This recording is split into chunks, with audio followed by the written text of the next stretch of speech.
Oh shit. Honey, a new Shaman Tank I just dropped. It's time to go watch it. Okay, dear. Dip, bip. So, another Shaman Tank guide. I'm gonna do little mini guides on the topics. So, people are always like, how the hell do you keep threat on a Shaman Tank is AoE versus like, those fucking damn mages spamming Blizzard in dungeons and like, what, Hellfire from, Warlocks? What else?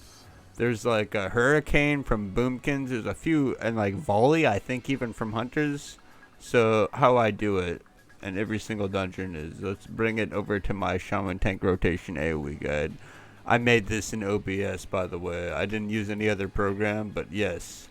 So, we're opening with Lightning Bolt, max range, if you can. If it's like a boss, like you want to get as far as you can, or at least even for like mob pulls, get this like on your primary target. That would be Skull. If you guys like have a primary target, like maybe the healer in a mob pull, lightning bolt, and then immediately your chain lightning to follow up with that, because there's a travel time with lightning bolt reaching its way all the way to a mob, whereas chain lightning is like boom, it makes it there as soon as the cast is finished.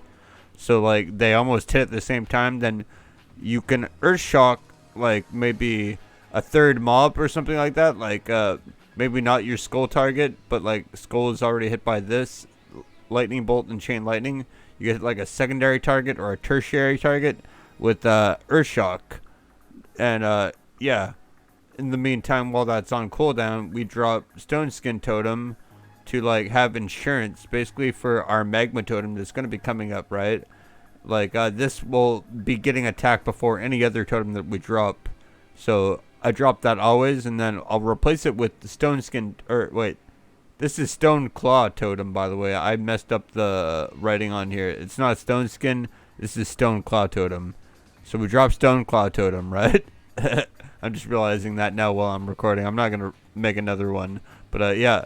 Drop that bad boy, and then pop an oil of immolation, and this does like 50 damage every 2-3 seconds, I believe. What the potion says, I think it's every 3 seconds, so it ticks 5 times in 15 seconds. So I don't know if your AoE packs are lasting that long, but yeah. Drop this, and then drop magma totem, and you should be like top DPS if you're like pulsing oil of immolation with your magma totem pulsing. Magma totem should be safe because Stoneclaw has already taken the threat, and you've already gained threat hopefully on every other mob of the mob pack that you're pulling, to where magma totem won't be a waste of mana dropping and will actually do shit. But like I think I use rank 2 or rank 3, like a really low cost mana, because like I think I have like 2,700 2,800 mana on my Shaman Tank, and like the highest rank that I had was like over 300 mana. Like that's a huge chunk of mana to like pop that. So I use like lower rank because like it's not gonna help with tanking, but it helps with the AoE damage. So you look like a big boy while both of these are active. You pop that, and then yeah, you start stabbing. Make sure your auto attack is on. Begin to stab. I like stabbing. And just tab target between every single target. You need a threat meter if you're gonna be shaman tanking, right? Keep on stabbing them with your rockbiter dagger. Hopefully you all know to like be like having a dagger at this point. Like it's the fastest weapon type of deal for AoE. You want a dagger, and then in this amount of time from the first earth shock, you've dropped that. So there's like 3 globals already, kind of. Then you've like stabbed a couple of things. You can earth shock the next thing, and then kind of rinse repeats from there to this basically. Like the mob AoE mobs should be dead. You shouldn't be doing another oil of immo because that's like on cooldown. Well, it's 15-second cooldown, but if it's like that long, like really don't, unless you want to be like showing off. And then same with magma, like you should be by using earth shocks at this point. Like you don't have the mana to be using a second magma totem. It's like you're in Nax gear or something. You've got like a bunch of like Ellie Shaman gear.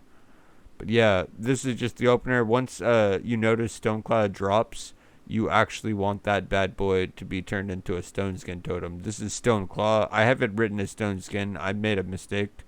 I meant stone claw, but this is stone claw totem. Stone skin is the one that gives you more armor.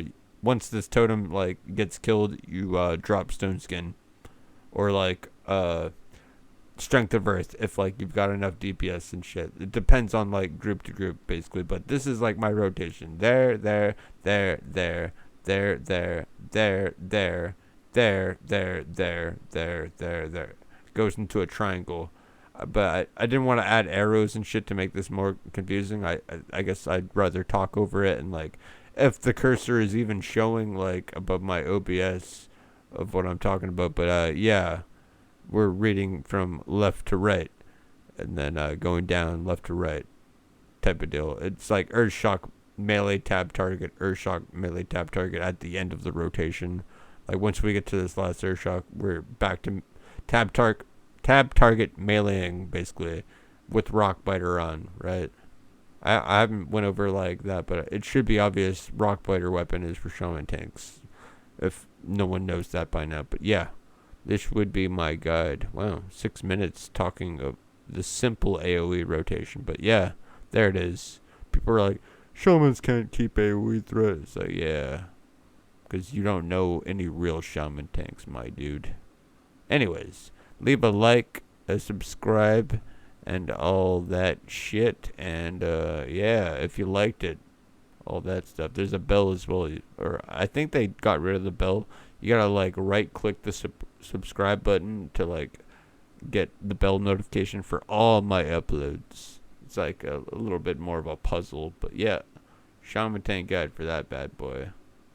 Put the stream ending there, just a combo on you guys that I can use OBS for YouTube video editing and recording.